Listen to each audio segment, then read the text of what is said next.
Okay, so I'm from Dayton, Ohio, and Dayton, Ohio is just about as patriarchal, conservative, Christian, Republican as you can possibly find.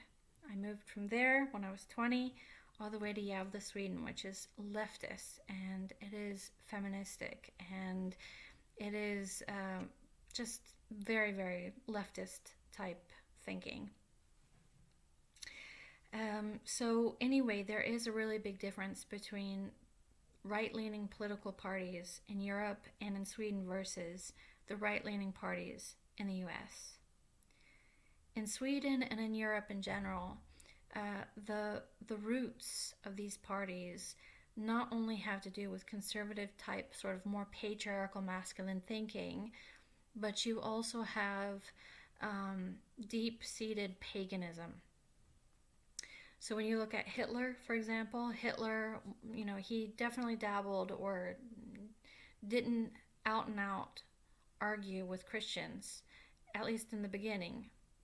But if you really delve into his ideology, it had a lot to do with paganism. In the US, most Republicans have deep, deep, deep roots, and actually, most Americans in general have roots in Christianity, and that really does make a very big difference politically, and it makes a lot of difference in general. However, in Sweden, when you're looking at the right parties, there's very, very few truly sort of right parties.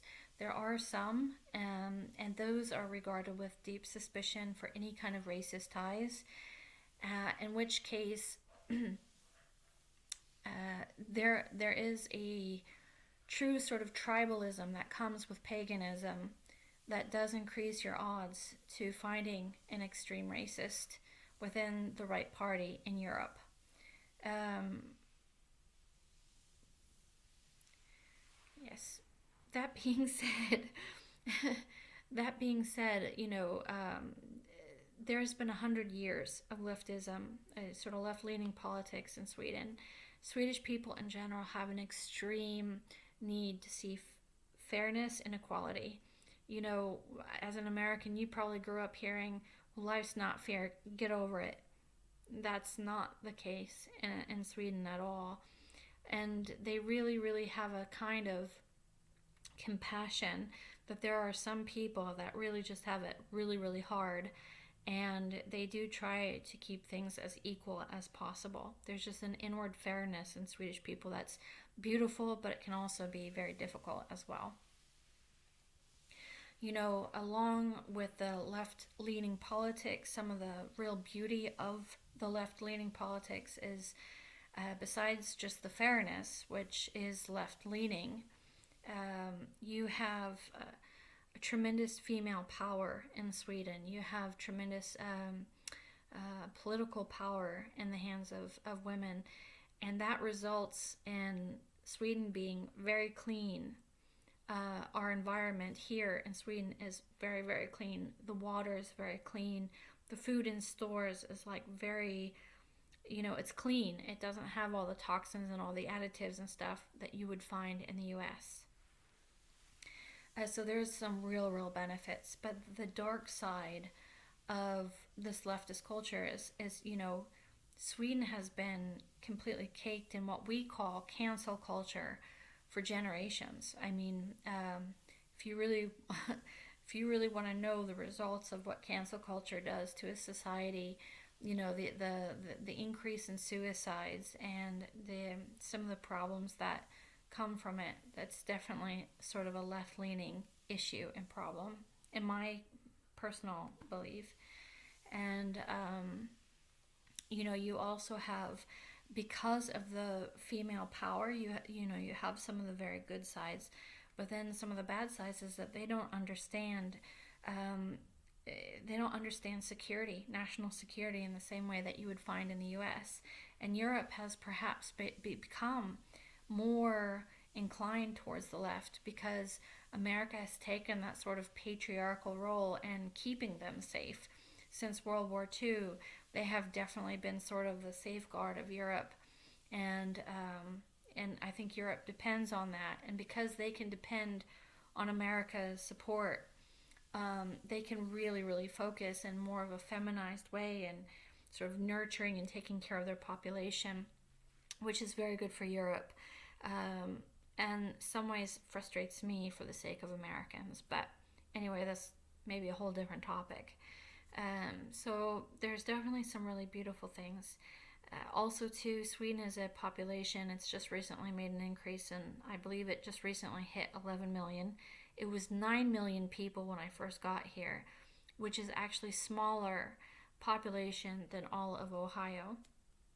So you're dealing with a much smaller group of people, and you have great focus on family, great maternity leaves for both men and for women here. You have great medical care, and a lot of that has to do with the fact that they don't have to worry about national security because America's taking care of it, and they just focus all their money on their population and keeping all this stuff, you know, really good. And I do think it's slightly unfair for Americans. But anyway, um, but of course, the problem with feminized left leaning politics is that, the national security. I was here when the refugee crisis really kind of hit the top, the maximum. And the refugee crisis, you literally saw just thousands of men that you didn't know, that didn't have any papers, that nobody knew where they were from. They were all different nationalities. They weren't just from one country, they were from all over the place. And, Sweden and Europe had so much compassion after a little baby boy had washed up onto the beaches of France that they decided that it was basically white privilege to have borders and that you were a racist if you tried to bring any kind of security to the borders. So they just allowed all these thousands and thousands of men to come flooding into Sweden and Europe in general. But Sweden was really, it was amazing. I mean, I saw it for myself. You would be driving down the highway and you would just have men just streaming into the country. Nobody knew who they were. I was really, really scared. I was really, truly scared. And, I was concerned. But there were so many other people who were also concerned, but they didn't dare say anything because they didn't want to be called a racist. Uh, so, so actually, this spread to the U.S. One of the reasons why Trump made some of the policies he made in regards to Mexico and really, really trying to border our country with Mexico is because he saw what happened to Europe and he was like, that's not going to happen in the U.S. And unfortunately, what ended up happening was, some of those mentalities on the left were already starting to take root that, well, if you make a border to a country, it's because you're a racist. And so that's when maybe some of the dialogue against the right started to turn quite nasty in regards to, even though the Republicans have been a part of the U.S. political scene for a very long time, all of a sudden they became like the sort of Nazis in Europe with the pagan roots and all these other different kinds of things. So, that was one of the top motivating factors for Trump. And Trump was also really watching what was going on in Europe and Sweden, which is all of a sudden terrorist attacks increased. People were driving cars through crowds during Christmas markets. That is one thing that actually just happened in Wisconsin. But actually, that was a technique that was stolen from Europe, from the terrorist attacks in Europe, because it wasn't just one, and it wasn't just in one country. France was attacked. I think it was over one night. A lot of terrorist attacks hit people who were out at restaurants and heavy metal concerts, and there was lots and lots of different things happening.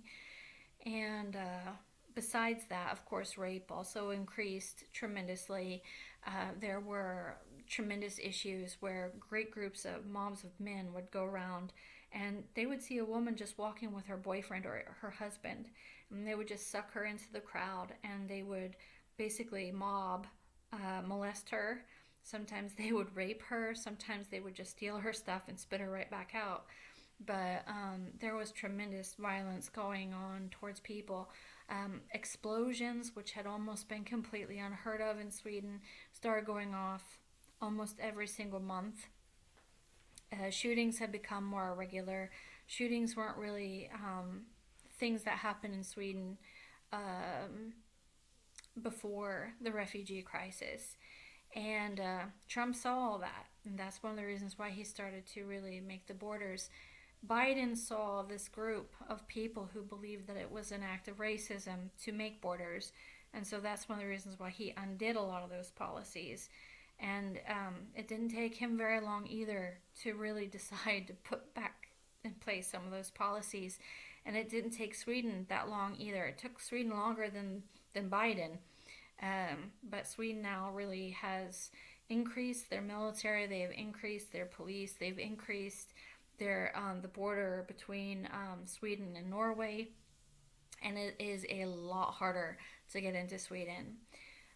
So I have to fit all this stuff in 15 minutes, and yeah, I don't know. Sorry. Uh, but this is kind of what I think. So I really, really see that the right very often represents a more patriarchal, more masculine power, more logical thinking, less care for the environment, less care for women, less care for our family, more ambitious.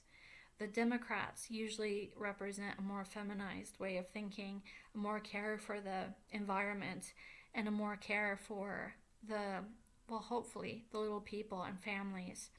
And so, in my perspective, these powers need to stay balanced in order to keep each other in check and to bring peace and security and happiness to both sides.